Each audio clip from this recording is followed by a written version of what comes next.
Good afternoon, everyone. This is Nahinur Rahman, Arvashikda Shorob, and Mashuk Alam. We are from Rajshahi University of Engineering and Technology, one of the prominent universities in Bangladesh. And our paper title is Designing and Engineering of Automatic Board Cleaner using CNC-based system. And our paper ID is EPI 2045.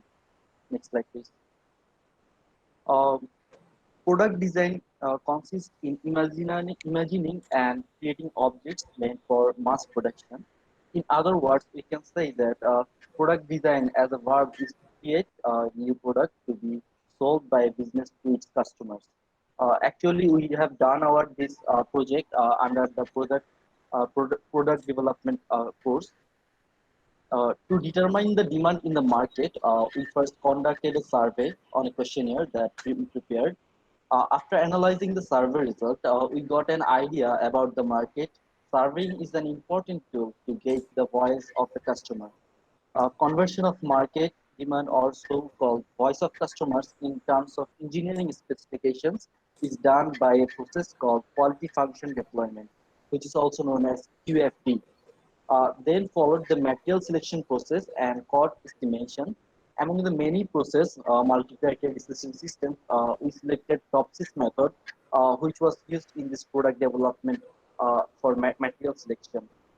According to the final design total cost for manufacturing, the product was estimated the cost of each component. So we like to introduce our product, which is automatic board cleaner. This product is made to help the monotonous activity of cleaning the board and using machines to do it. It has used the principle of CNC machining, which is very popular nowadays. Besides that, we have studied previous research papers on this. None of them use this technology to solve this problem. Next slide, please.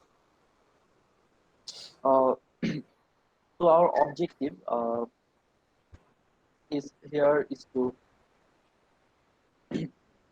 uh, excuse me. Okay. So the objective of this paper is to generate ideas, evaluate ideas, make design, and make the design result in a quality product. Uh, Actually, this product has been made before, but we have tried to make this more efficient and more technologically advanced.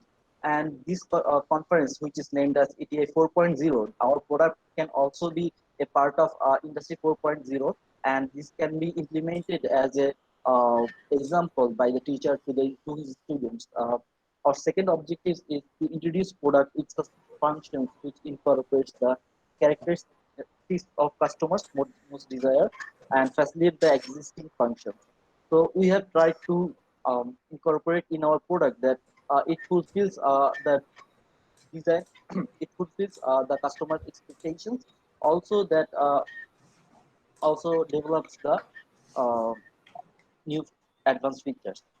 Uh, and what is our research motivation to this product is that this report has been written on designing and engineering automatic board cleaner to introduce a new advanced mechanism system for erasing the board. In previous projects, we have studied 5 to 6 research papers.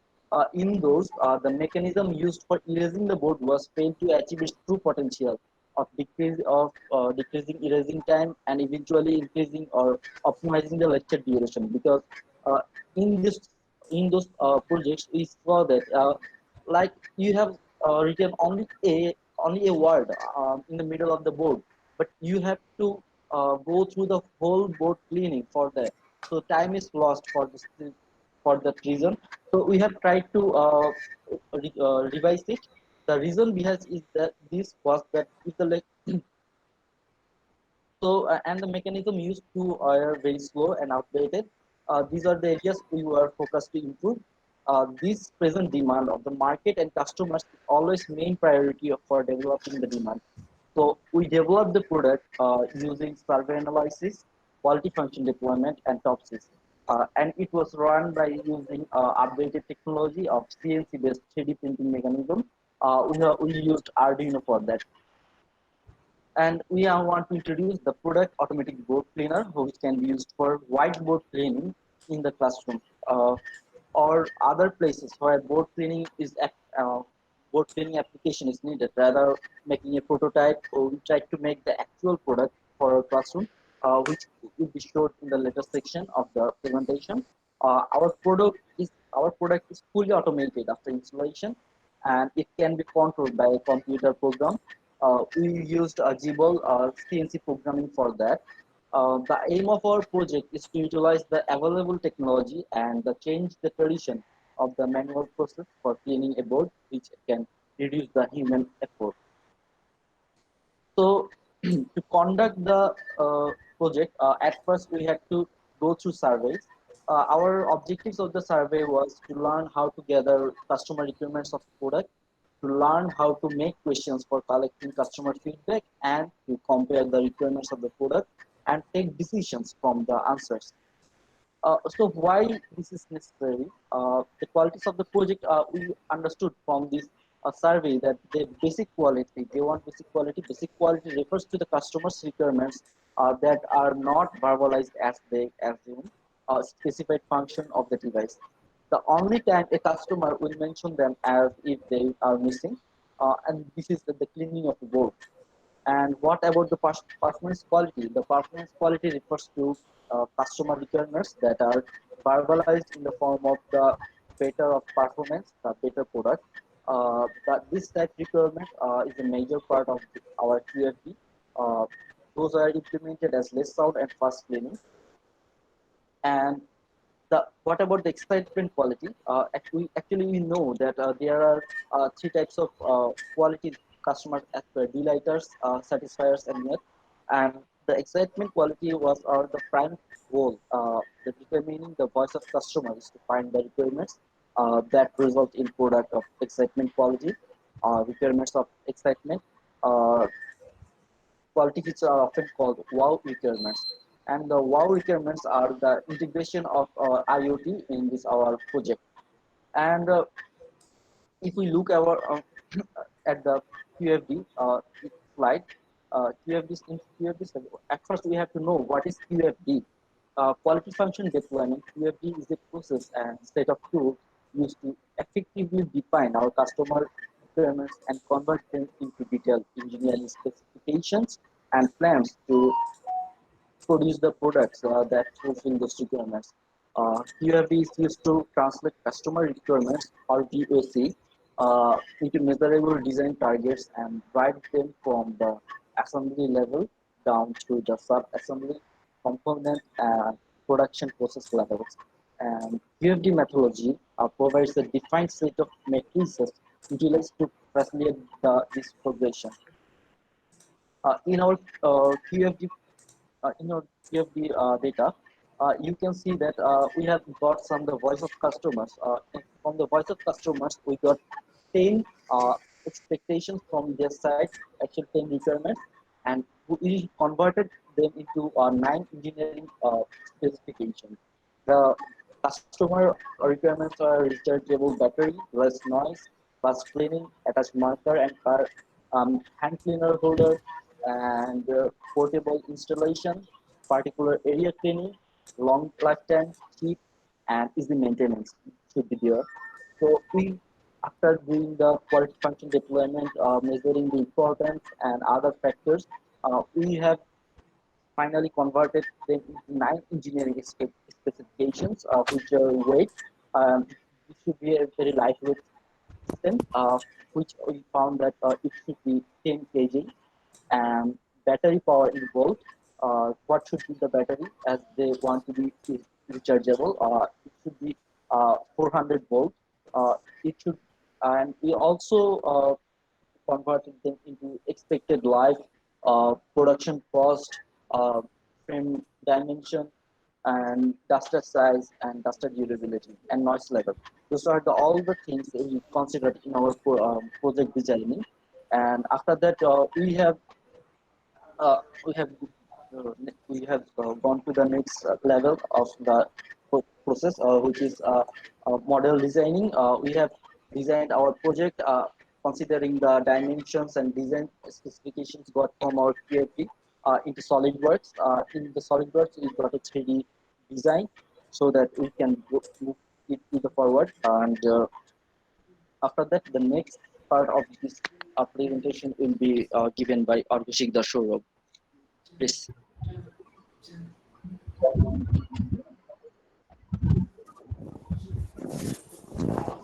Thank you for the opportunity.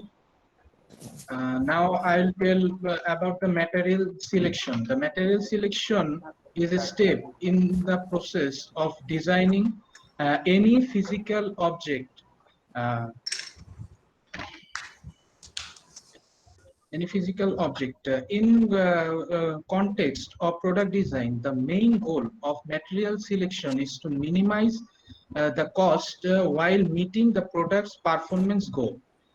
Getting this selection right the first time by selecting the optimal combination of your design and to engineer the component with that respect. It leads to lower production cost, faster time to market, a reduction in number of in-service failure, and sometimes significant advantages relative to our competition.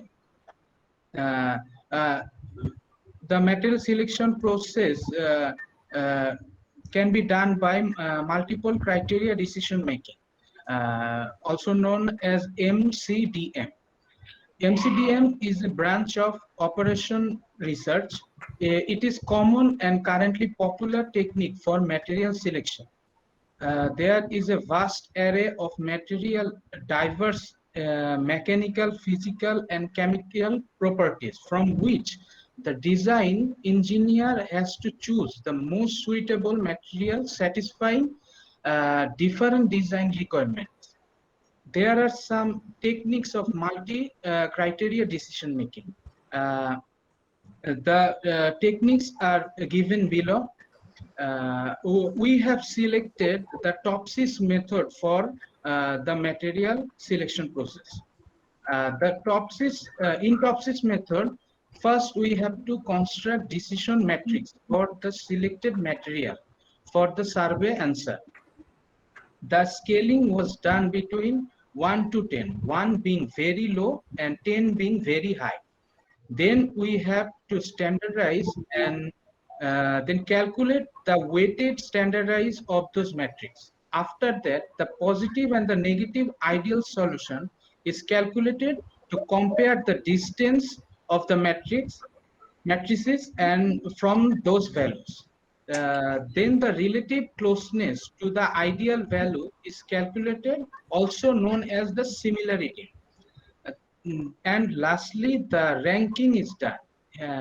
Here you can see the ranking of our material selection, and as you can see, the steel was found to be higher ranked. The electric components used in this project is Arduino Uno, 3 stepper motors along with 3 drivers. We have used the stepper motors for the precise movement of the duster, and the drivers makes the coding lot more easier, and also to control the speed of the motor. Servo motor is used to pressurize the duster against the whiteboard while moving the duster as a servo motor wants to keep the desired location. Here are the wiring of the circuits. For the frame, we have used 4 wooden frames to hold the stepper motors and the rod frame. The wooden platform is used to support the moving part from below so that the frame doesn't bend, and the moving part is also made of wood. For other parts, we have used the stainless steel pipe for the frame and the pulley on top of the stepper motors. That teaming belt was customized as we needed very long belts to cover the whiteboard. Dear participants, Yeah. your time is over for presentation. So make it first to complete. Okay. I'll make it first.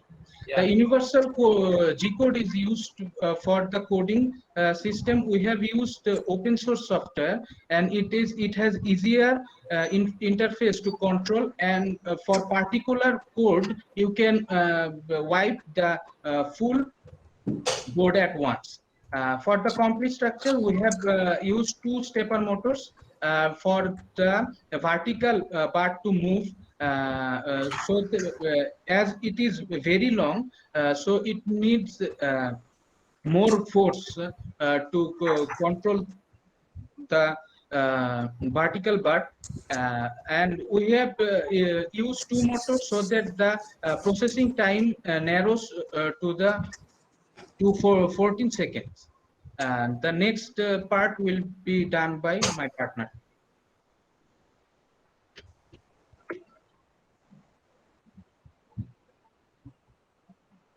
So Mr. Naginur Raghuman, kindly unmute your mic, and you have to kindly unmute your mic. Okay. Sure. Thanks.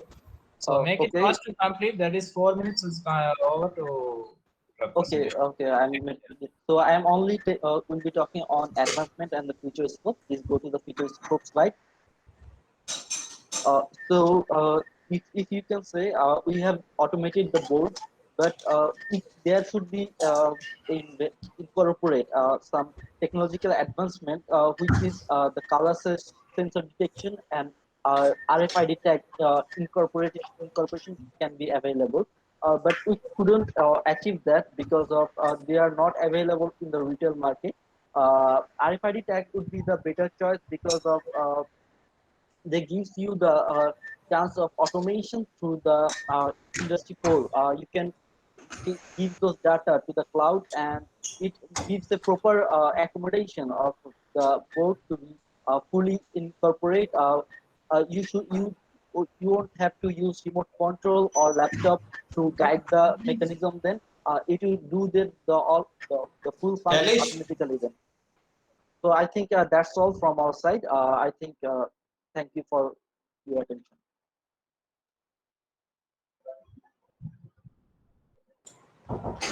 Yes, fine. Yes. So today we are presenting to you our paper on Industry 4.0. The project is titled A Faster R-Scaling Implementation of Presence Inspection for Parts on Industrial Produce. So to introduce, presence inspection has relied on visual inspection through human eyes for a visual inspection may not be very accurate due to individual differences among workers and oversight. A solution to this is to use vision systems. Hello, mic testing. 1, 2, 3, 1, 2, 3. Solution to this is to use vision systems and image processing technologies. In this paper, we propose a solution for automating the testing process where the detection of screws is reviewed on a given module. These modules are used in the industry. So the related works from the past are automated optical inspection has been explored to replace the manual inspection of printed circuit boards. Tracking of assembly tasks was found to be essential to the process of automatically forwarding instructions and assessing whether intended parts were moving in the right order. Low-cost vision-based system solutions for these same were proposed. Another application was in reclamation of silicon wafers. I'd like to get my friend Digvijay to explain the system description. Sure. Hi. So due to some technical issue, I'm unable to switch on my camera. I'm sorry for that. But yeah, so here's the system description. So basically, we use the TensorFlow Object Detection API to go ahead with the model training and our testing. So basically, TensorFlow Object Detection API gives us a sort of overview sort of where we can use different architectures with different accuracies and trade-offs in the speed of execution. So the one that we went ahead with was the faster RCNN Inception V2 Coco, which is basically a pre-trained model that they offer. So we use transfer learning to further go ahead with our scenario.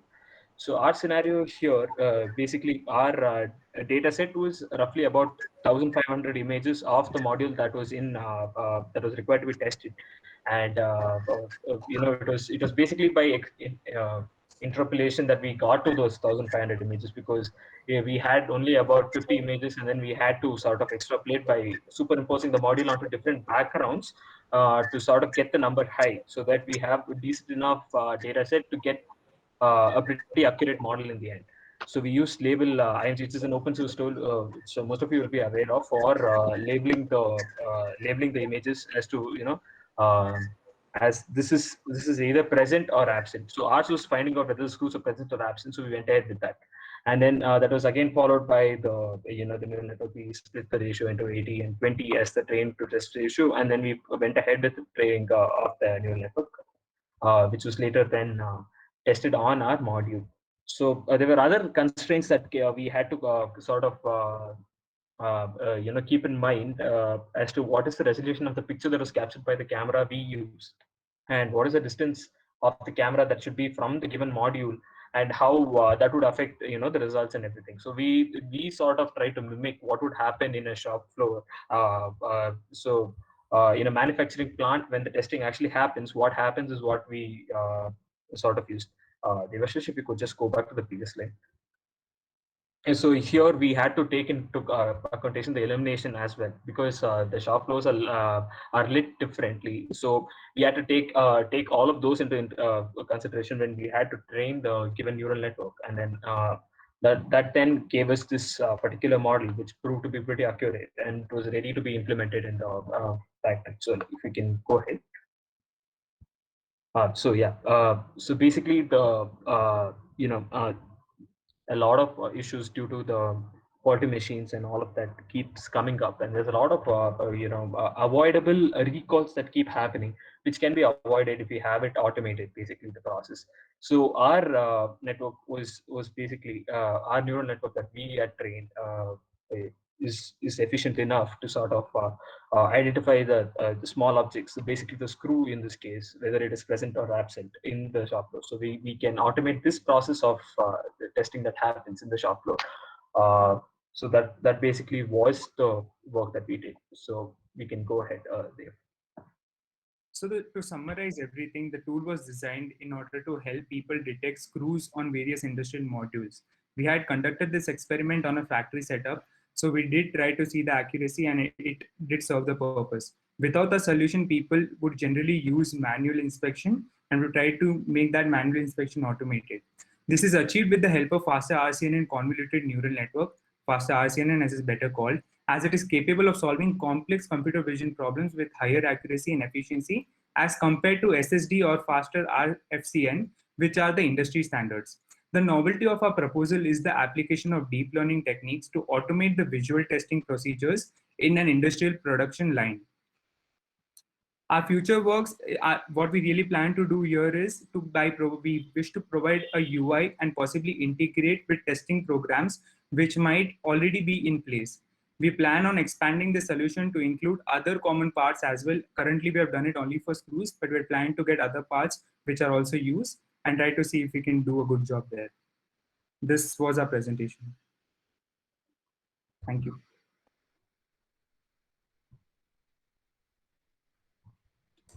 Thank you, Devashish and Digvijay. Nice presentation. Thank you, sir. Thank you. Participants, if you have any question, The topic of my presentation is effective implementation of Industry 4.0 and its impact on marketing performance. So I am Dr. Nagen Sharma. I am pursuing here postdoctoral fellow at Department of Business Administration at Chaiwang University of Technology, Taiwan. So let's first start with the introduction about Industry 4.0. The concept of Industry 4.0 was firstly introduced in Germany in the year 2011 at the Hanover Festival. This festival was based on the industrial fair and exhibition with a big crowd. Later, the Germany government acquired the concept in the mainstream of their nation's industrial strategic mission for industrial development. And from there, it has been started. And after that, after the successful result of Industry 4.0 observing there in Germany, all the other nations have also adopted the same concept. The foundation of Industry 4.0 are based on advanced technologies largely Internet of Things, additive manufacturing, advanced robotics, and artificial intelligence and 3D printing technologies, and even many more. The imperative aim of implementing Industry 4.0 is to make the industries effective towards accomplishing the demands of the complex market. Industry 4.0 mainly focuses on making the industries smarter by implementing the digital technologies and advanced networking systems. Industry 4.0 not only makes the industry smart, but also helps in making the industries more efficient towards optimum utilization of the scarce resources. And as we know that there is a major shift has been noticed towards the demand for the products, and we can see the customization of the product, and the demand of the customized product is increasing day by day, and therefore industry 4.0 plays a very crucial role in this concept. The concept of Industry 4.0 has numerous advantages, such as it's helped strengthening the manufacturing sector, further which can boost the economic development of the nation. Industry 4.0 is not only inclined towards the manufacturing firm, but it also drives the consumer market and helps in accomplishing the demands. Industry 4.0 helps in industries to understand the needs of their valued customer. Based on the digital technology, the Industry 4.0 takes faster action to meet the desired demand within the time frame. So basically, what we have done in the study that we have seen several kinds of research papers so far, that most of the papers are basically focused towards the manufacturing industries. They tell us about that how Industry 4.0 is going to play a crucial role in making the manufacturing even more smarter and smarter. But in this research paper, what I have done is I have just connected that how we can check the Industry 4.0 and its impact on the marketing performance. As when we talk about the marketing performance, there are certain other marketing concepts such as consumer loyalty, customer customization. These are very crucial things, which is very important, and therefore it is very important to implement all these things. The concept, the marketing is, if you took talking about the research question, the significant research question,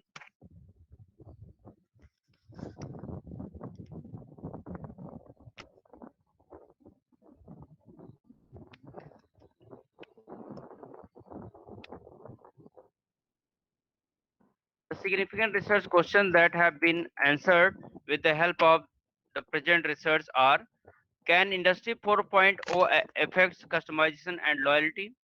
Is customization makes a customer loyal towards a brand? And how Industry 4.0 can enhance the marketing performance? Now the research objectives. To study the connection between Industry 4.0 and customization and loyalty, to develop a conceptual model based on the theory, and to test the hypothesis for understanding the relationship. Now we have developed the measurement model. That measurement model is where the effective implementation of 4.0, which is connected with the product customization, and here effective implementation of Industry 4.0 with customer loyalty, and how this product customization leads to the marketing performance, and customer loyalty leads with the marketing performance. So here we have developed some of the hypotheses. The hypothesis, if you talk about the hypothesis one based on this model, the hypothesis one is effective implementation of Industry 4.0, which positively leads to product customization. Effective implementation of Industry 4.0, positive impact on customer loyalty. Product customization has a significant relationship with the customer loyalty. Product customization has a significant relationship with the marketing performance, and customer loyalty has a significant relationship with the marketing performance. So we have developed a measurement scale on the basis of previous studies and previous literature. So here we have taken 5 latent variables. The first one is effective implementation of Industry 4.0, where we have taken 3 observable variables, and after that product customization, where we have taken 3 observable items. Then customer loyalty, the same, there are 3 observable items, and these latent variable have been measured with these observable variables, and marketing performance with these 3 observable items which has been taken from the previous study. The scale has been developed and adopted.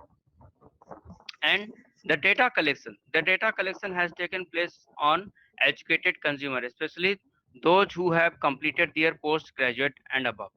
The purposive sampling techniques has been applied so that the data can serve the purpose of the study. The data collection was done with the help of Google Form. The link of the question was sent to the academic WhatsApp groups belong to the higher studies and faculty members. And finally, after filtering all the data and the waste responses which were discarded, we finally found 112 samples. The data analysis. The data analysis has been performed with the help of SPSS 22, and we have analyzed the data with the help of linear regression analysis. And if you see about the demographic result, we can see that there are 26.78% were female, male were 73.21%, postgraduate were 56.25%, higher studies were 43.75%. And the age was between 25 to 35 there was 46.42%, 36 to 45 years there were 30.35%, and 46 to 55 years there were 16.07%, and above 56 per a year there were only 0.07%. The scale reliability was checked with the Cronbach alpha. The Cronbach alpha found for the effective implementation was 0.73. The product customization it was found 0.690. Customer loyalty it was found 0.829, and for marketing performance was found 0.789. All the Cronbach alpha found was satisfactory, and the Kaiser-Moellin test was also performed, and we have also found that the sample adequacy was found significant. After that, we have performed the factor analysis. The factor analysis were performed with the help of SPSS 22, where we have found that all the variables and lateral variables were found the factor loading of more than 0.5%, which is 0.5, which is more than 50%, and which is found significant in the study.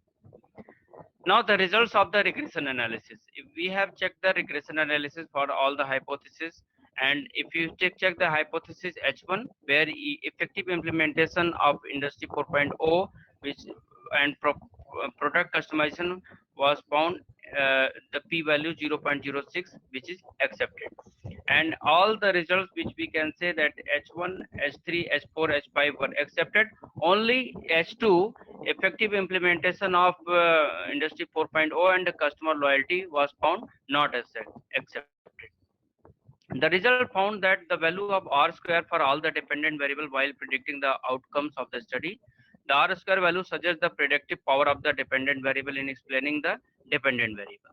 The R square value found 0.289 and 0.190, and further the R square value found 0.42 for PC and CL. The R square value found 0.50 for PC and CL on the marketing performance. All these values of R square in the study found significant and positive for the relationship shown in the study. Now discussion and conclusion.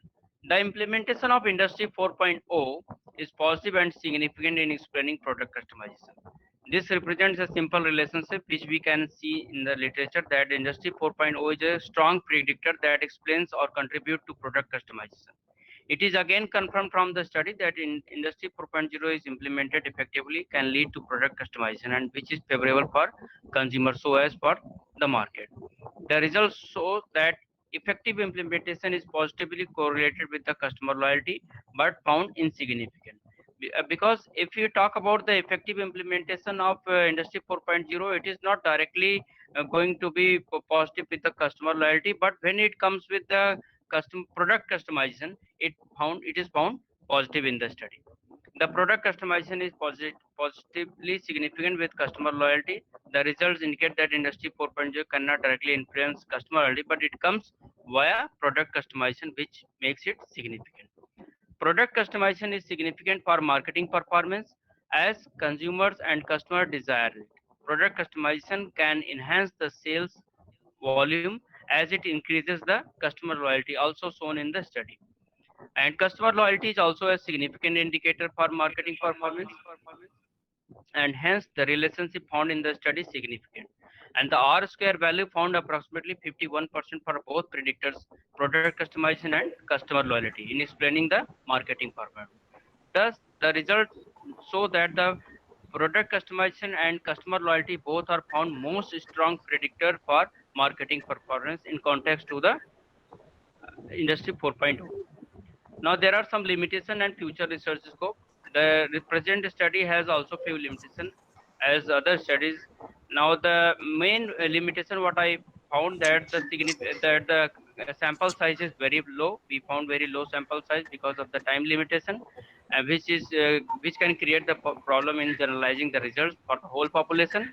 And the literature is comparatively less in the area of marketing and industry 4.0, because when we study, most of the study is connected to the operation research and supply chain and many more areas. But if you talk about the marketing area, there are very few research papers which are available in this context. So these limitations allow the researcher in the field that can go for further research, and this gap can be fulfilled with the further research. So there is a very good scope in this area. Thank you, everyone.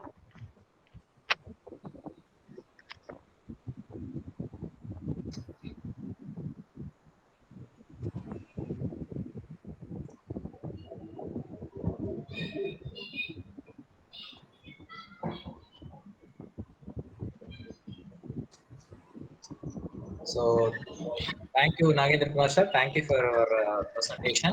Yes, sir. Thank you so much. Is my slide visible to you? Yes, sir. Fine. Visible. Okay.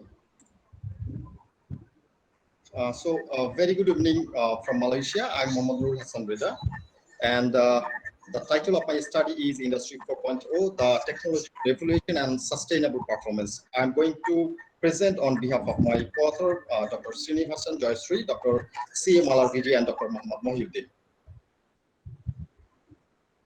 The main focus of this study is on Industry 4.0 and sustainable performance. So we wish to have a look on this on the definition of these terms.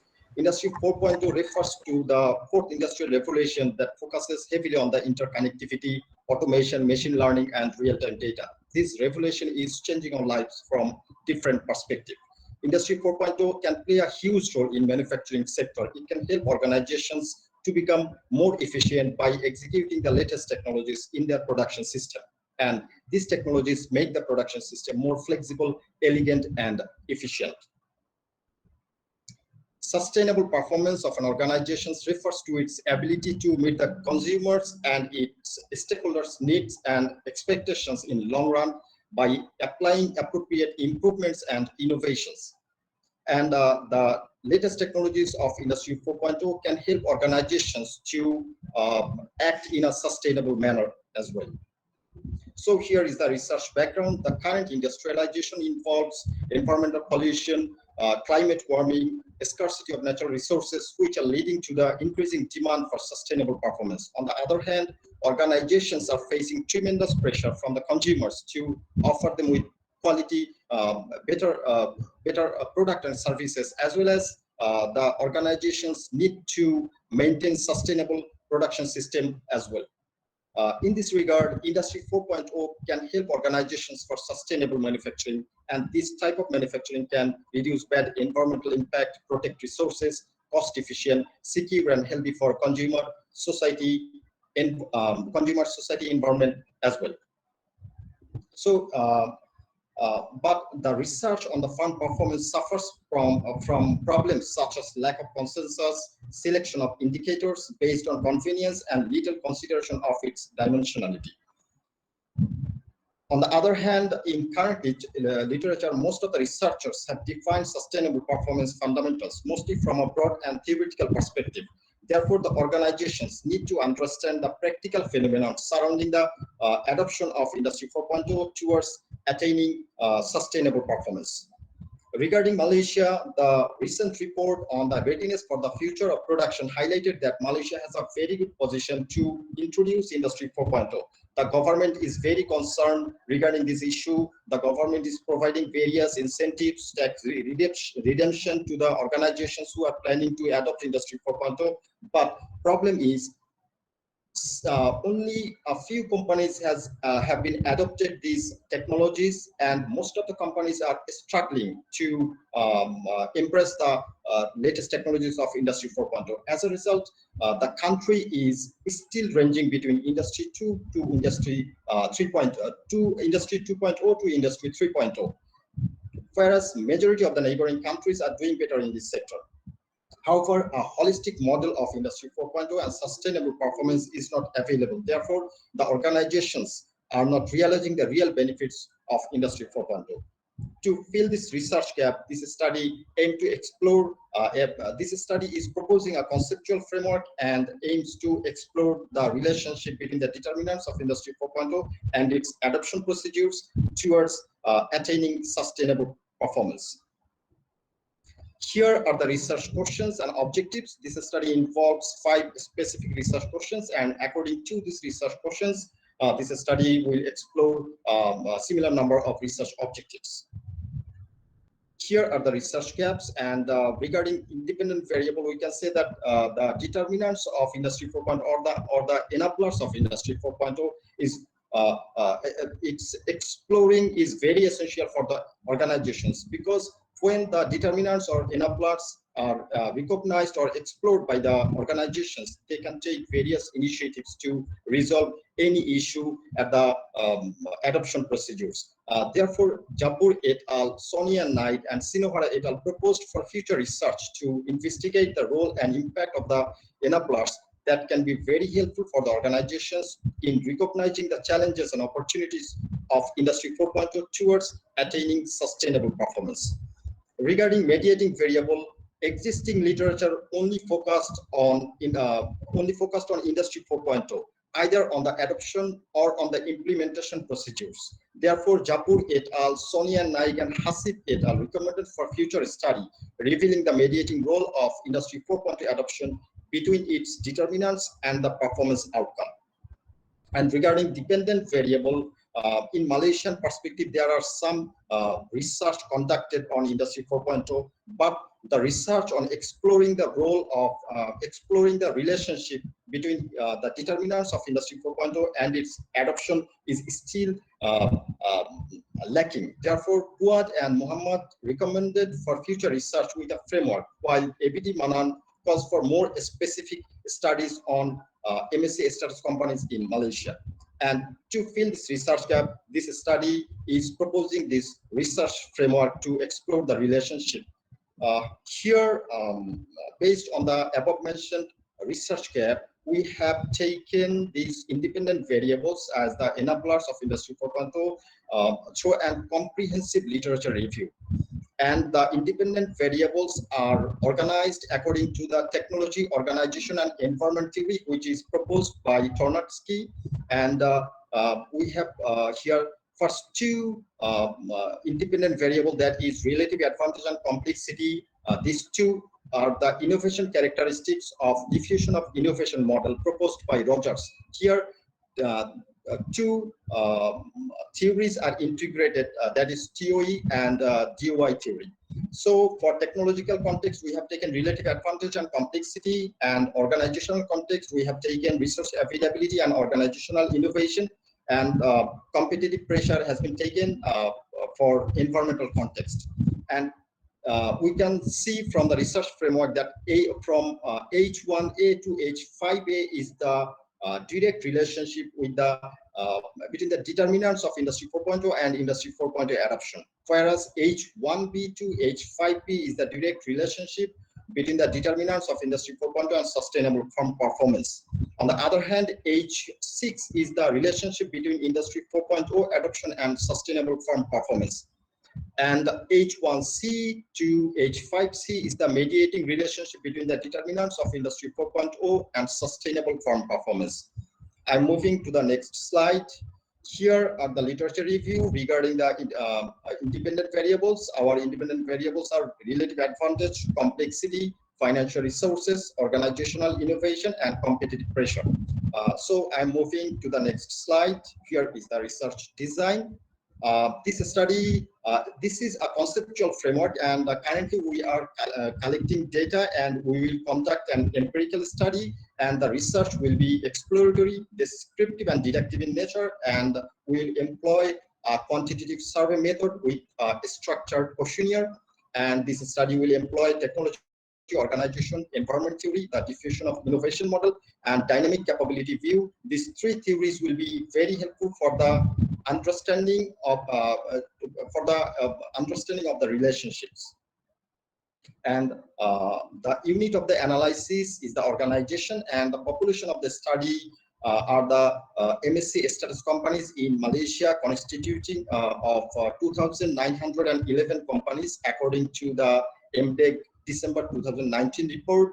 And this study will employ simple random sampling, and the sample size according to here et al. The recommended sample size is 200 to 400, and for this study the approximate sample size is 269. This is obtained from the G-Power test, and based on the previous studies in Malaysian organizations, the response rate is between 20% to 30%. Therefore, to obtain the targeted sample size, this study will distribute 1,800 set of questionnaires to the MSc status companies.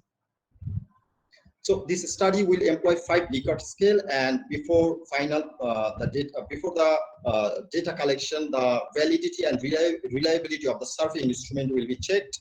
And for data collection, the MSc status companies will be randomly selected, and the list of the company will be obtained from MDEC Malaysia directory.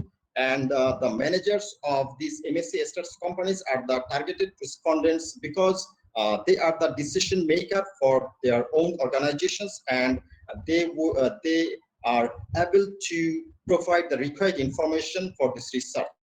And for data analysis, we will employ SPSS and PLS-SCM. We have moved to the research contribution slide. First of all, we wish to have a look on the theoretical contribution. We will employ technology, organization, and environment theory, diffusion of innovation model, and dynamic capability view. These three theories will provide better theoretical explanation towards clear understanding in the adoption procedures of Industry 4.0 towards attaining sustainable performance in the context of Malaysian MSc status companies. And inspired by the research gap, this study aims to conduct an empirical study on the exploring the determinants of Industry 4.0 and its adoption towards attaining sustainable performance from the Malaysian MSc status companies perspective. Additionally, this study proposes Industry 4.0 as a mediating variable, which will be very helpful for the understanding the relationships between the determinants of Industry 4.0 and sustainable performance. Here are some practical contributions. This research will be very helpful for the organizations, those are planning to implement Industry 4.0 or who are already adopted the latest technologies of Industry 4.0. And this study will be very helpful for the organizations. They will be able to take any necessary actions in the adoption and implementation procedures. And through this process, they can maintain the sustainable practices as well. This study is in line with the 11th Malaysian Plan, and the findings of this study will be very helpful for the 12th Malaysian Plan of Malaysia and the National Policy of Industry 4.0. That's all from my presentation. Thank you very much. Thank you, sir. Thank you for your presentation. So kindly wait for queries. So Prasanth Jain, sir, you can start your queries.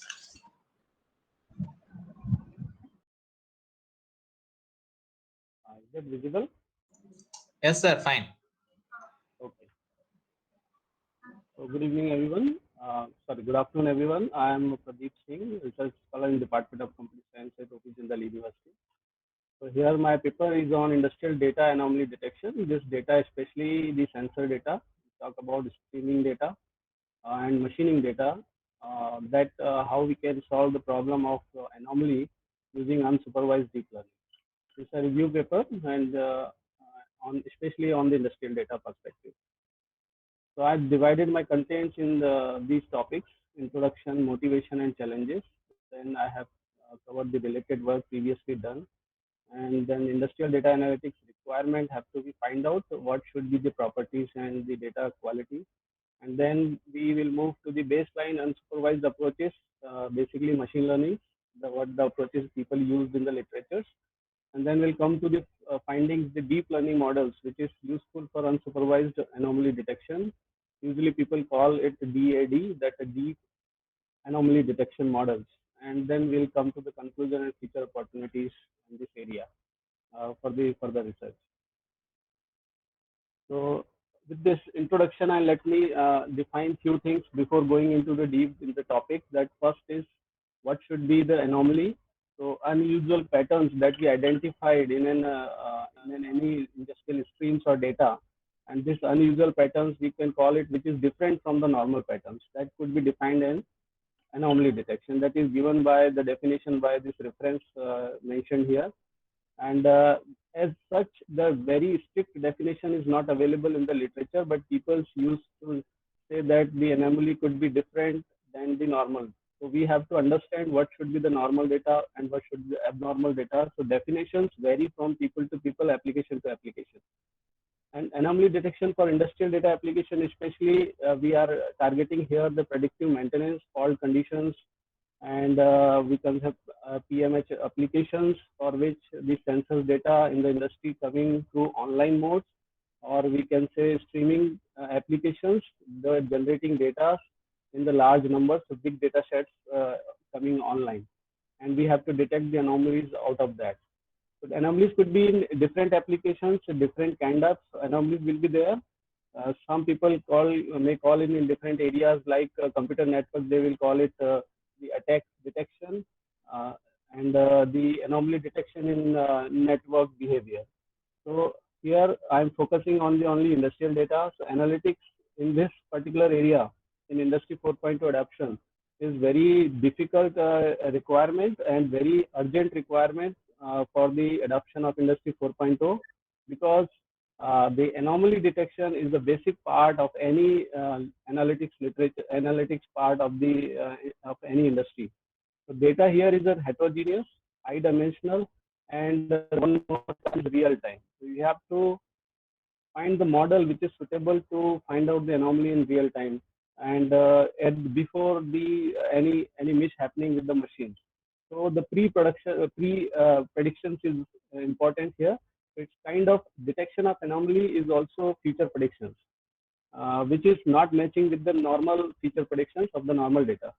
So how the deep learning is useful here, because we know that if we are talking about real-time sensor data, which is coming, so we are not having the batch of complete data sets. So there is only one possibility, you have to determine the anomaly on the way, on the fly. So for that, the unsupervised method is the only solutions. And if you, not only the unsupervised, but you have also need to be very well aware with the data quality and data distribution. So this paper is basically reviewing the unsupervised anomaly detection methods applied to various industrial sensors data and compare most recent state-of-the-art unsupervised models with their performance, limitations, challenges, and also will tell you what should be done in future, what is the requirement to further adopt this technology, especially deep learning in anomaly detection. So if I divide the anomalies in classify this anomaly in three different types of anomalies can be defined here. The first one is point anomaly. So point anomaly is something that is individual data stands can be considered as an anomalous. I have the long data and I'm having a anomalous behavior where the data is completely misbehaving with the entire normal data set. So it's a point anomaly can be defined on that way. Just an example here, you have a purchase with the large transaction value out of the normal values can be detected as a point anomaly. So contextual anomaly, if the data instances is anomalous in a specific context, but not otherwise. The same value may not be an anomaly in the data set, but the same value can be anomalous in different contexts. If you have a certain time in a certain region, a large spike is coming in the middle of the night, or if we are taking the energy consumption data. So similar way, the collective anomaly is different. If a collection of related data instances is anomalous, with the entire set of data, but not individual values. So they are coming collectively. The group of data or the behavior or distribution of data is coming like that. They are looking at anomalous events. So event in an unexpected order or maybe in the unexpected combinations. Next, why should I find the anomalies in industrial data and what should be the motivation behind that? So first of all, analysis of real industry data imposes many challenges. What should be these challenges? Diversity in the data distribution and anomaly representations. So there in the sensors data, various types of sensors as the adoption of Industry 4.0, bringing lot more sensors in the industry, and their distributions, especially as well as the formats of the data is different. Generally, the people adopted the technology for anomaly detection. They having the low recall rates, more false positives are coming in this heterogeneous nature of data. Also, the heterogeneous nature of anomalies. So both data-wise and anomalies-wise. So we have already seen the heterogeneous nature of anomalies. There may be a point anomaly, or there may be a contextual anomaly, or the collective anomalies, and there is a very much chances of missing the anomalies in the data, or taking a false positive and taking the action accordingly. But if you're talking about the running industry, so we must be careful that there could be, if we are missing an anomaly, there could be a high paying, or there will be a big penalty for that missing the anomalies. Another thing is that high dimensionality in that data is high dimensional, and the basic machine learning algorithms are not capable to fully determine the anomalies into that high dimensional spaces. The data is also noisy. The industrial environment or where the sensor is placed is always noisy data is generated. So data must be clean before, if we are talking about taking the steps of pre-processing. This is necessary to remove the noises from the data and then finding the anomalies into that. So taking all these challenges in the data set, the deep learning is coming out a very good promising technology, which has already proved itself in many research areas like computer vision and image data sets. And now the people are trying this deep learning technology in time series data and as well as the sensor data to find out the anomalies. And many models have been evolved, and now we will see how this particular models will be utilized in this time series data anomaly detection. So by doing the finding the related research work, I have found these 4 papers, which is indicating the complete unified review of deep learning models, which is used for anomaly detection, and where they compared with the machine learning algorithms. But none of them have the focus on the industrial data or we can streaming data applications. They have taken either the compare shallow models with the deep models, either compare with the machine learning models, and they have applied these models in different areas, including the sensor, including the computer networks, including the online forecasting financial data. But nobody is specified the requirement of the industrial data anomaly and how this particular their models will be useful in the industrial data especially. So the very good paper, the first one is the unified review of deep learning and shallow anomaly detection. They have taken, but they have shown that the underlying principle utilizes in the deep models and compare between them. How they will be useful in industrial data requirement, that is not mentioned there. And the second paper is only comparing the GAN models, which is newly adopted models and very fast growing applications in the anomaly detections. GAN models applied in different combinations of the other models, that is called hybrid models, applications applied in the different areas of the data, but not in the industry itself.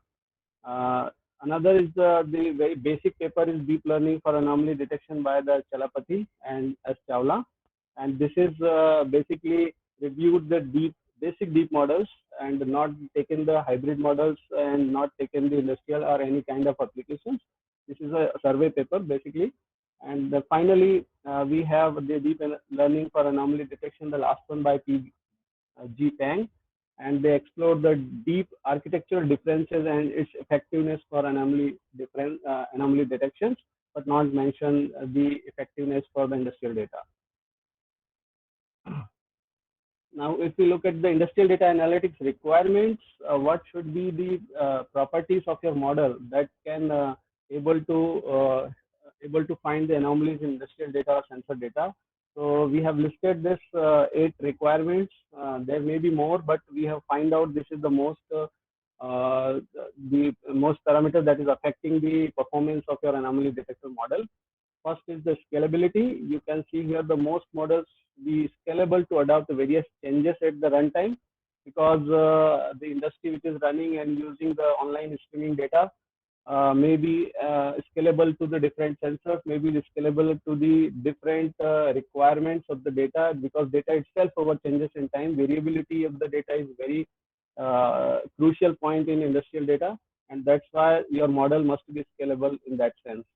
Heterogeneity is another requirement, where modeling of the individual data streams as well as joint stream is necessary to find out points, not only points but the contextual anomalies also. So because in the point anomalies indicating something, but in the contextual they may be not anomalous. Data behavior or machine behavior changes over time, and you have to identify this is anomalous or normal data. Next, the adaptability. The model must be able to learn the new normal patterns to reduce the false positive. Online learning is the essential part, because everything is coming on the streaming, online streaming data in Industry 4.0. If we're taking the scenario of Industry 4.0, then continuously we need to improve the performance of the model as per the data distribution, because in real time, the stream which is coming in packet forms, let's say in one segment of the stream is coming, but entire data set not be seen by the model.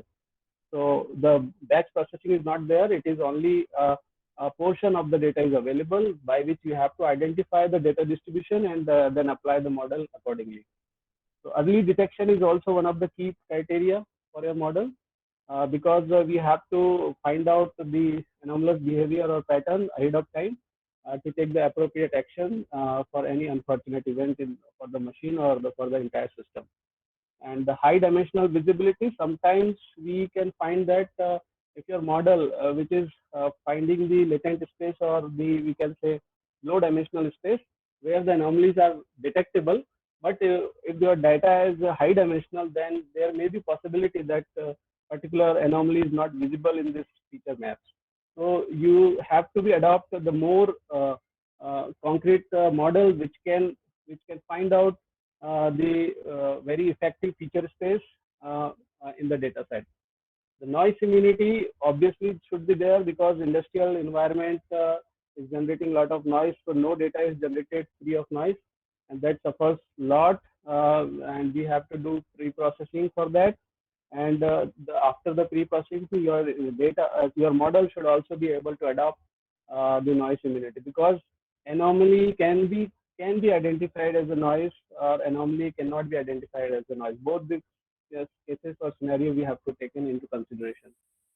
Storing and pre-processing, this is another criteria. Pre-processing we have already explained in the case of noise immunity, but storing is the one more. We have a requirement of memory, because we have to do the early detection in that case in industrial environment, and for that a small amount of data, that is past data, need to be stored before going for the prediction of the next, and for that this storage requirement is there. So your model should be compute efficient and storing efficient in that sense. So if you look at the baseline models or baseline unsupervised approaches applied in the literature, we can divide them all in these 5 basic portions. First is the distance-based method. We already know this machine learning algorithms used for anomaly detection, and they all are applied to the different areas of application.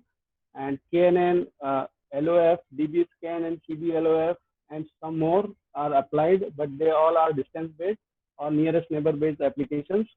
Ensemble-based methods is very good in if we combine many more methods like iForest is doing in its algorithm, and combining methods to produce because what happening in the data set, if we are not able, your data is changing over the time, one model may not be able to find the right kind of distribution, so you need an ensemble based methods in that sense. We can do same things for the deep learning models also, apart from this basic machine learning algorithms. Basic statistical methods is mostly used in the past with GMM, Gaussian mixture models, the independent component analysis, VAR and ARIMA are the most applied methods for the time series models and sequential models, sequential data, sorry. And the kernel-based approaches, we can find the kernel PCA and the special very good in performance, that is OCSVM, one class SVM method is applied for finding the binary classification between the anomalous and non-anomalous data. And the last is the reconstruction based, where our deep learning models will lie. If we compare with the baseline methods, here PCA, kernel PCA, RPCA, and autoencoders are the most effective way to design the anomalies. But all these methods, which is defined in the category of baseline, or we can say machine learning algorithms, they are suffering with the basic problems of performance in terms of curse of dimensionality. The performance will be low, so false positive will be there. The scalability, they are not scalable in that sense if we're talking about the big data or online data or multivariate sensor data. They require extensive feature engineering, as we all know that this is the basic part of machine learning. So metadata and extensive feature engineering is required, and for that we need experts to find out the anomalies in the data set. So every time we need to take the help of experts for designing the features. So mostly these applied to univariate system and defined in the literature and used in different applications, but the data system was univariate. And multivariate, very few systems applied to multivariate systems, multivariate data, with the assumption that this is the most critical thing, that they have all the assumptions here. The data is stable, the source is stable, and the process has a linear relationship with the data. So non-linear or heterogeneous data is not taken into consideration while proving their algorithms in machine learning to find out the anomalies in their applications. They are not able to adapt dynamic environment, as the underlying statistics of the data stream is often not non-stationary here in industrial environment. They are also not able to predict idle time and having more false positives. They are also suffering from the problem of concept drift. Here we need to identify, your model must be able to adopt this concept drift and find out, not finding the anomalous data, which is maybe normal, but due to concept drift, it could be detected as an anomalous data. So deep learning approaches, now we are coming from machine learning to deep learning approaches. They are generally for industrial anomaly detection. We have find out that it is semi-supervised, unsupervised techniques, one class neural network, and hybrid models. These four categories people use. We can classify them in these four categories. And the models which is adopted for this is autoencoders basically, and extensively they use autoencoders with different combinations of RNN, LSTM, GAN-based models, and one class neural network, and hybrid models. So hybrid model will take all this help of autoencoders, LSTM and GAN, including the OCNN. So this combination, we will go one by one with this models. So I am just presenting here. The details is available in my paper, but if we talk about the individual models or individual methods, we just look at the autoencoder part, where we have denoising autoencoder, variational autoencoders. They are used in the finding the anomaly for sensor data, or we can say streaming data or industrial data. And LSTM ED is widely used. This is also applied to a convolutional model as an LSTM and autoencoder combinations, and multi-scale convolutional recurrent encoder and decoder. This is the most effective methods or models is applied and reported in the literature. But these all are, we need to understand, is based on the latent space or reconstruction error based methods. So the reconstruction error is obviously, if we are using autoencoders, then the autoencoders have the inherent property to find out the encoding and decoding mechanism. And during this mechanism encoding and decoding, we can say that they are not optimized for the process of anomaly, but they have to compress and decompress the data. So the result may be suboptimal in that case. For that purpose, we have to tune them, we have to regularize them again for looking at the different anomaly thresholds. And this threshold may be varying, so we have to use a different stage for detecting the threshold model in that. Similarly, we can also use recurrent neural networks with the combinations of ED. Encoder-decoder is an inherent part, but here encoder and decoder can be designed as an RNN or as an LSTM or GRU models. So LSTM will be the internal stage of in an encoder, and similarly, they can also be used in decoders. They are stacked, many papers have stacked them together to find out the more representative states or latent space and find out the anomaly in the last stage. So basically, these models is also based on the reconstruction error. We have to find the normal data latent space and the reconstructed, obviously anomaly. If there is an anomaly, the reconstructed latent space will be different from the normal reconstructed states. So it enables learning the different types of temporal and spatial dependencies. If your data have the temporal or spatial dependency, then RNN will be a suitable choice. And then we have for the predictions here also the computationally expensive because due to RNN LSTM models, and they are also suboptimal because they are more focused towards the keeping the temporal dependency in place of designing for the anomalies. And in the last column, this is indicated the what requirement they are fulfilling, which we have defined in the previous slide. Not all of them are providing the criteria for fulfilling the deep learning models for anomaly detection. So GAN models here is also a new branch which is extensively used, and many models have been reported here.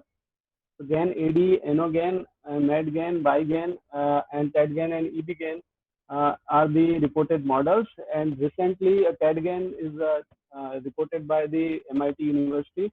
It is very good for the unsupervised method for anomaly detection. And these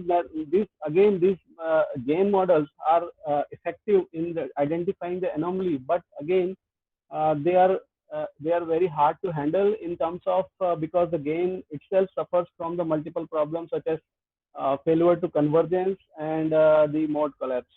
This anomaly scores can be suboptimal here also, since they are built upon the generator network with the objective design for the data synthesis rather than the anomaly detection. Okay, so in place of using the standalone GAN, we have to combine it with the different autoencoder models and finding out these models in hybrid network here, which is mentioned as an in the last row. So the hybrid models also using this GAN models as one of the stage for generating and discriminating the values, and separate stage is used for identifying the anomaly detector. So we have to define a separate model for defining the threshold for the anomaly. OCNN is one of the class which is recently applied to the anomaly detection, which is adopted in the GAN models itself. So OCNN is a one-class neural network where they are subjected to find the anomalies, because here only one class is there with the tight boundary of the normal data. So we can optimize that particular representation for the anomaly. So here you can say the explainability of the model can be defined, or explainability of the anomaly can be defined to find out more concrete results for anomaly detection. If you find very other models which is hard to display here, you can find this all other models in research paper. Fuse AD, Deep AD, and DAGMM. These are the few reported and deep anomaly detection models with the given data sets. The data sets is the major data set here is NAB and Yahoo data sets, then Webscope data sets, Red Hat data sets. These are available with the defined anomalies. But as I told you, anomalies cannot be defined and it is depend application to application. And that's why this particular model may not be directly applied to your application. The last slide, I will explain the conclusions here. The key issue for these deep models is their objective functions are generic, but not optimized specifically for anomaly detection. And machine learning as well as deep learning is also suffering from the same problem. And so there is a requirement to find out more objective functions or more explainable functions, which is especially designed for anomaly. For a successful learning of normal data representation, because detecting an anomaly, all the model is based on learning the normal data. So learning the normal data in unsupervised way, the most of the model assume that the data is free from abnormal instances. Your data must be free, and if it is not, then there may be chance of missing the anomalies in your data. Most deep models detection methods focus on the point anomalies. So there is a research area which is unexplored, finding the multimodal anomaly detection and the model for same using deep learning models. And GAIN is the most suitable for multimodal anomaly detection. Interpretable and explainable deep anomalies is another area, because these anomalies, if you detect, you are not able to explain it because deep model itself is not so much explainable in that terms. Only the latent space is telling you, and you can define a threshold in that term. From various research, it is hard to find the generalized anomaly detection method for all industrial applications. So domain-specific anomaly detection approach could be the solution for anomaly detection. Another work includes the preparation of a small amount of labeled anomaly data, which is hard to find on the literature. That the model is trained for their own data or for own applications, but they are not available for all applications. So there is a new branch of research could be there. We can find the anomaly label data creation will be the new wing of research. Thank you.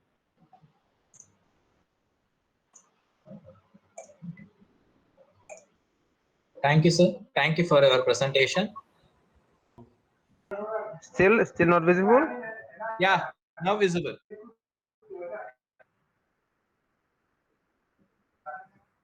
Yeah, now Not visible. visible. You can start.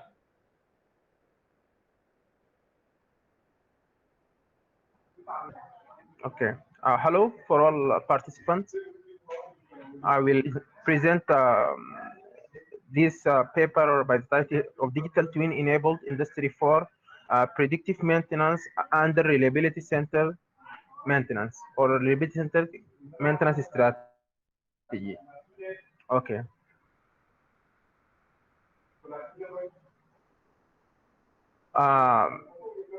The meta advancements in information and Internet of Things, cloud computing, deep learning, and machine learning have paved the way for the digital transformation and the fourth industrial revolution.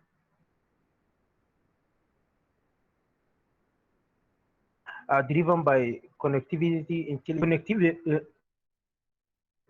connectivity to acquire tons of sensory data from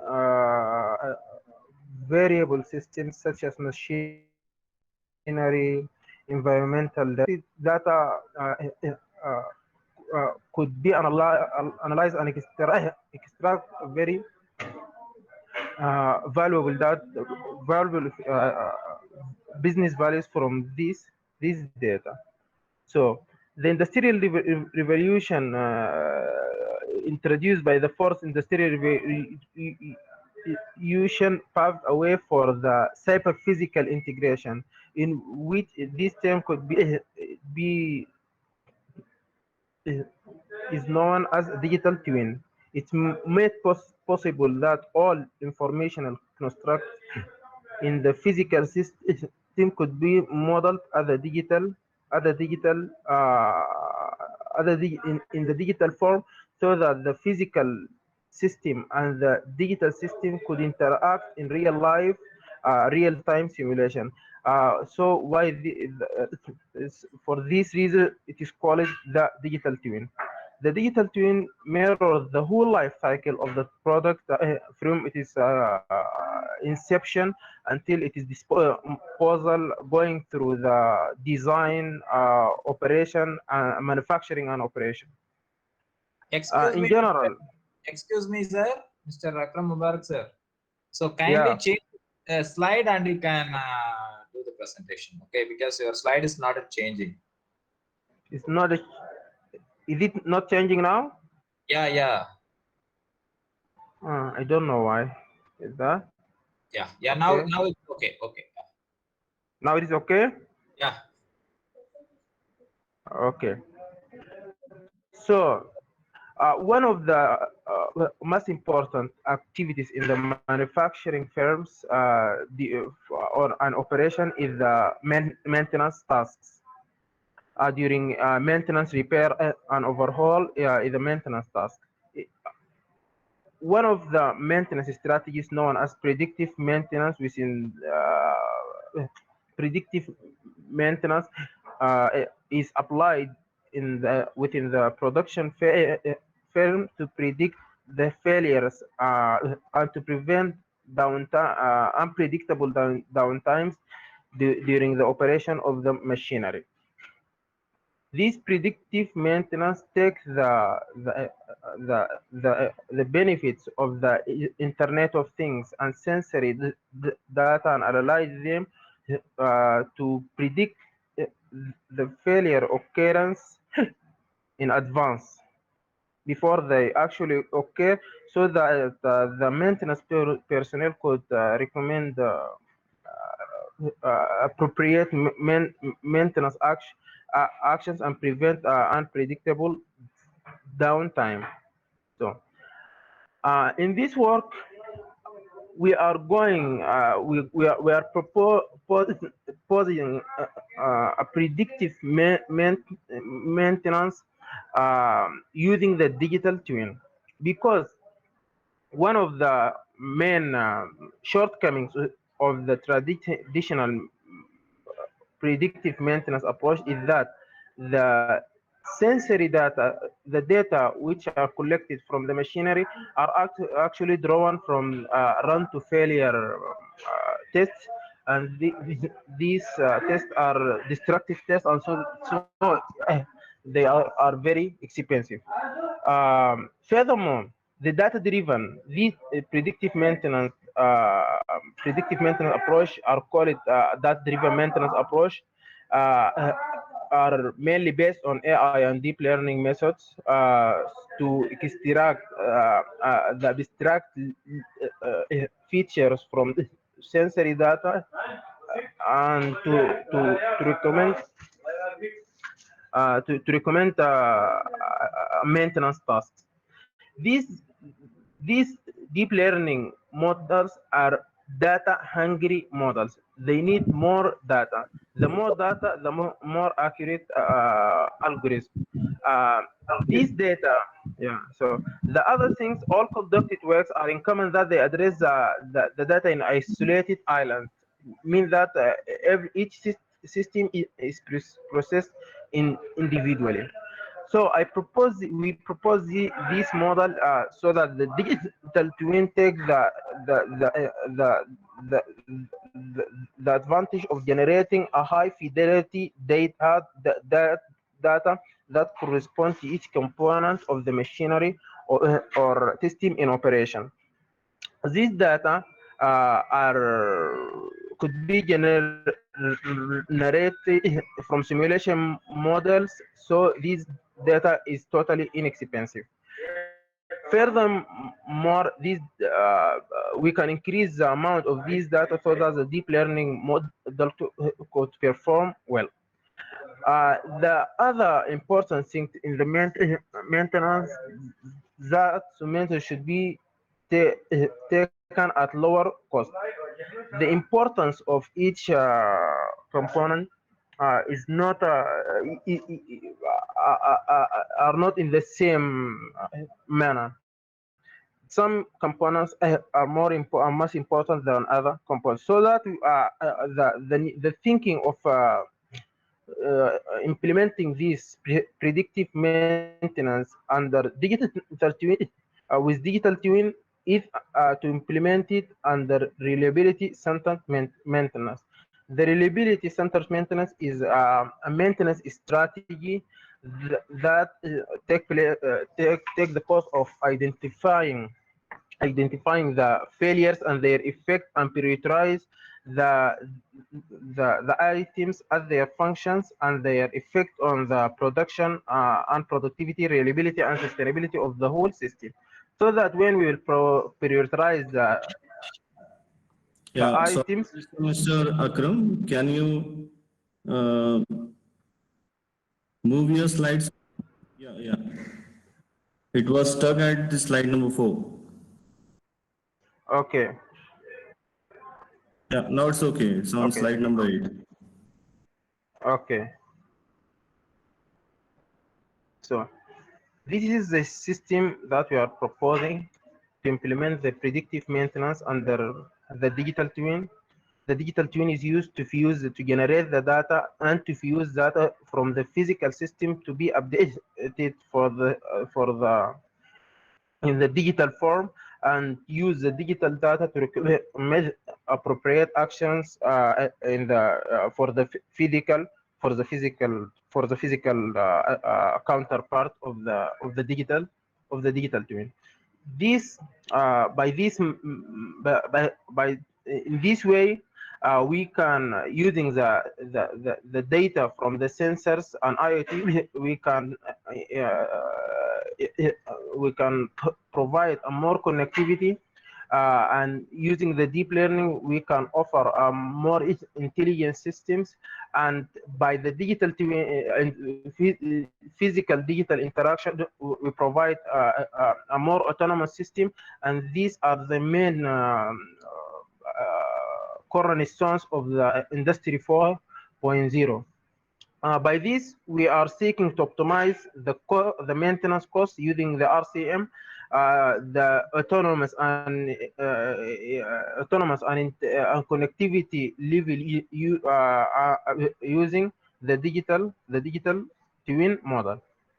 The expected results of this is that the digital twin could improve the fusion of the data for accurate false prediction. Also, the digital twin could be used as a high fidelity simulation that can be used to simulate a complete set of system conditions and machine conditions. By these two models, we can develop appropriate reliability centered maintenance strategy that could provide a multi-criteria decision based on which maintenance task is appropriate for the machine in the operation. So thank you.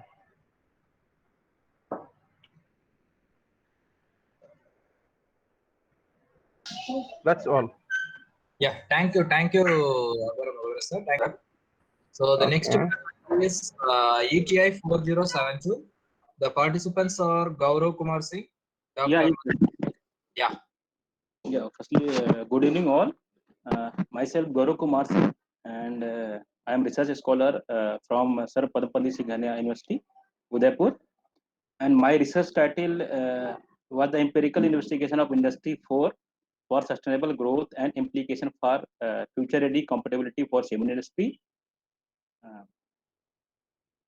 And firstly, I would like to thanks to Hopi Jindal University and all committee members to provide us such a good platform for all type of research work. Now I'm moving my presentation. This is my presentation outline. Firstly, I'll discuss my introduction and motivation for the research.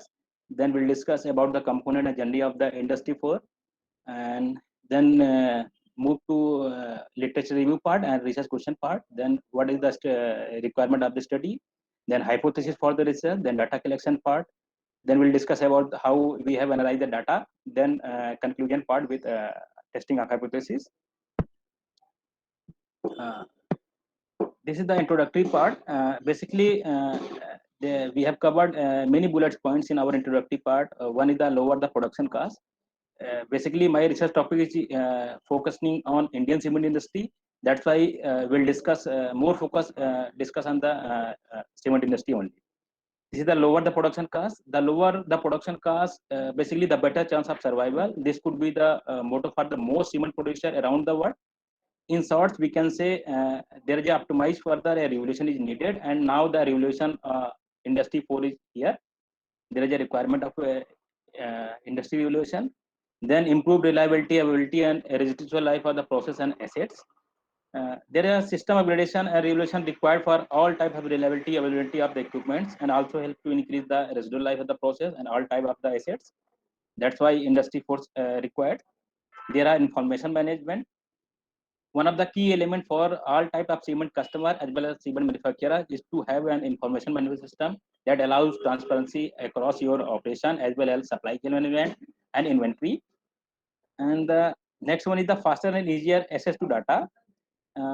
As already told, information management, and the next one is the enhancing the transparency across a plant. Manager is also available like mobile app or like smartphones using tablets to enable the all types of plant operation data. What is the parameters now currently is running, and company managers to view the operational performance of any time and for anywhere. That is the requirement. And we know right now the feasibility and cost is a major challenge. And right now we know for any manufacturing industry there are two major challenges like predictive quality analysis and alternative fuel optimization. Basically, we can say the quality analysis can help reduce basically overspending and the energy expenditure that today represent around 45% more of the total cement production cost. That is the requirement.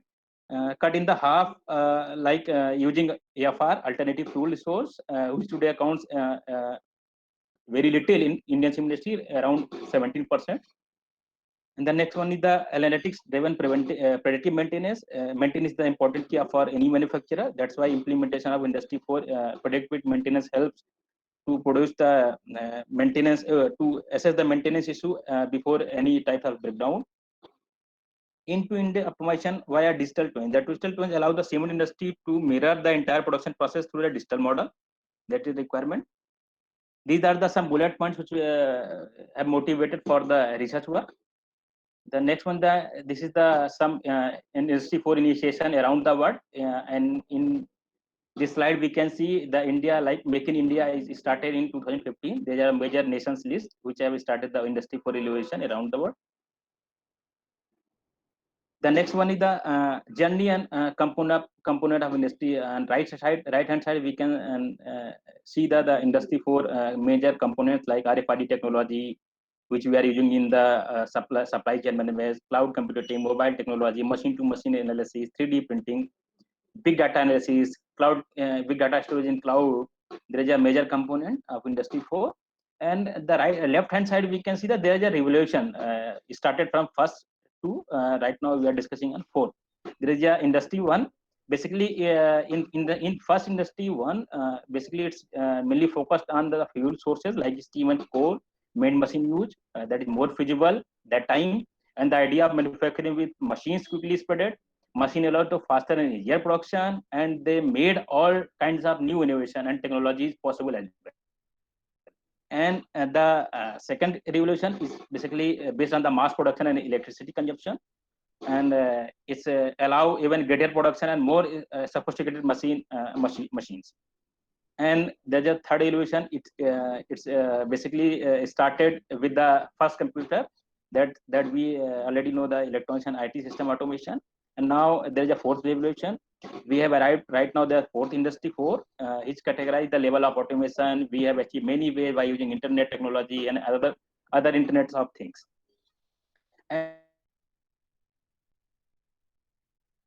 And the major feature of industry 4 is the use of cloud technology and the importance of big data, how we can analyze, how we can predict, how we can analyze the data to use to optimize our production cost, to increase the customer.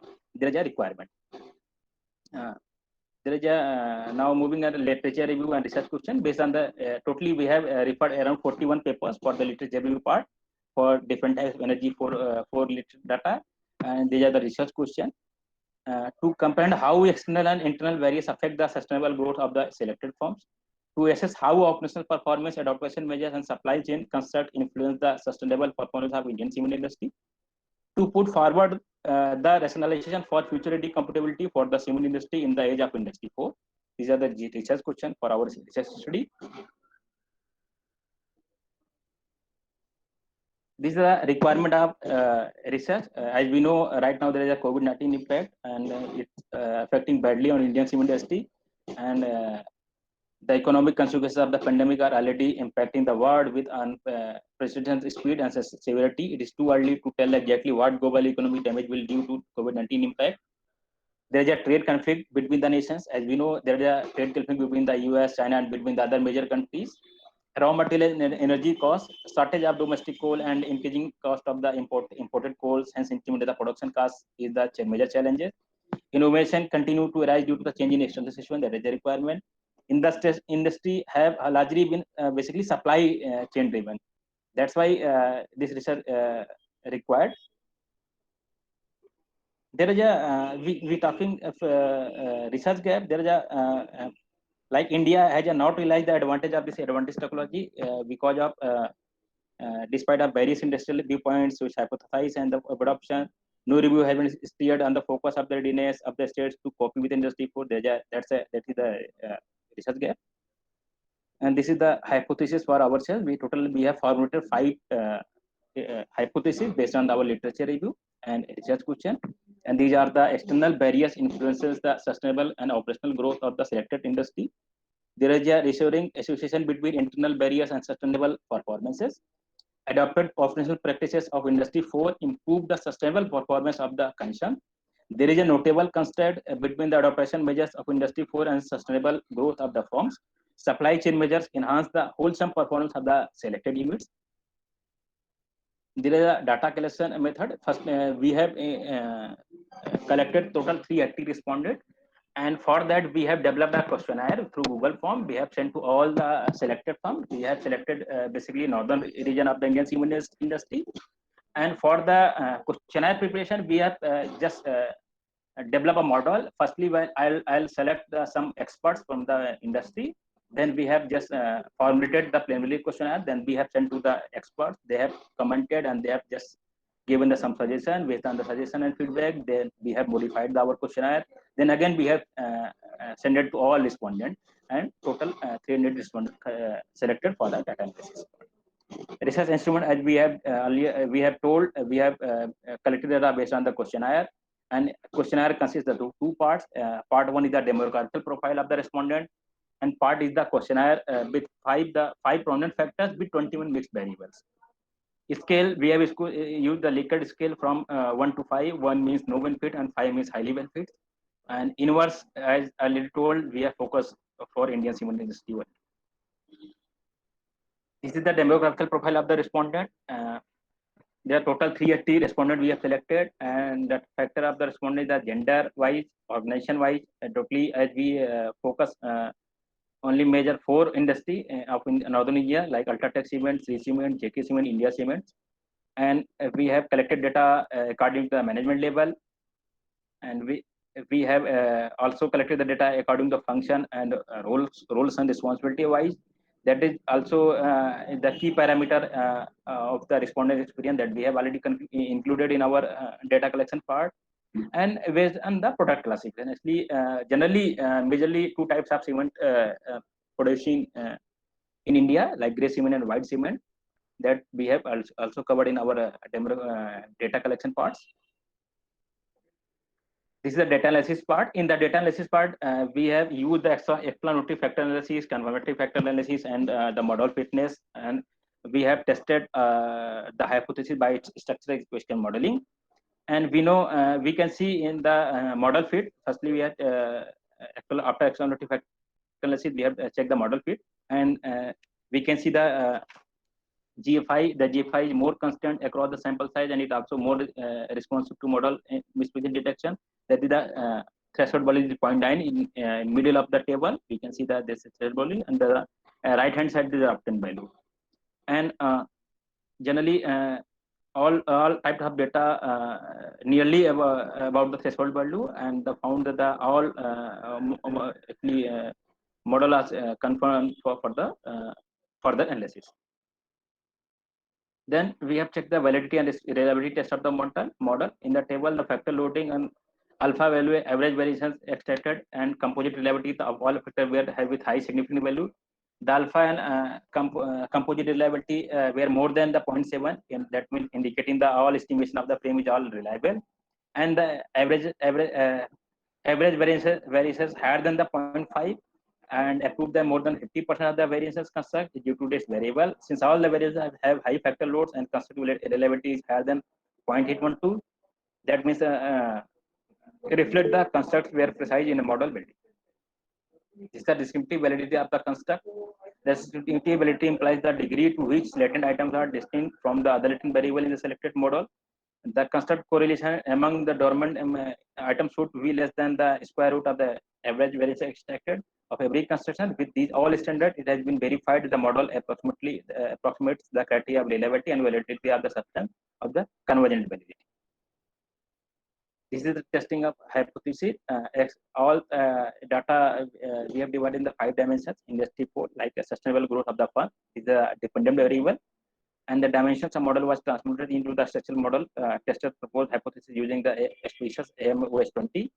Beta value and the significance critical ratio were positive, and eventually null hypothesis could be rejected because the computed p value of all 5 projected hypotheses was external variable as well as internal variable, operational performance, and industry of adoption of industry and supply chain were significant. These are the conclusion parts. For cement industry, there are 2 parameters. One is the cost, as already told, and the other is the talent.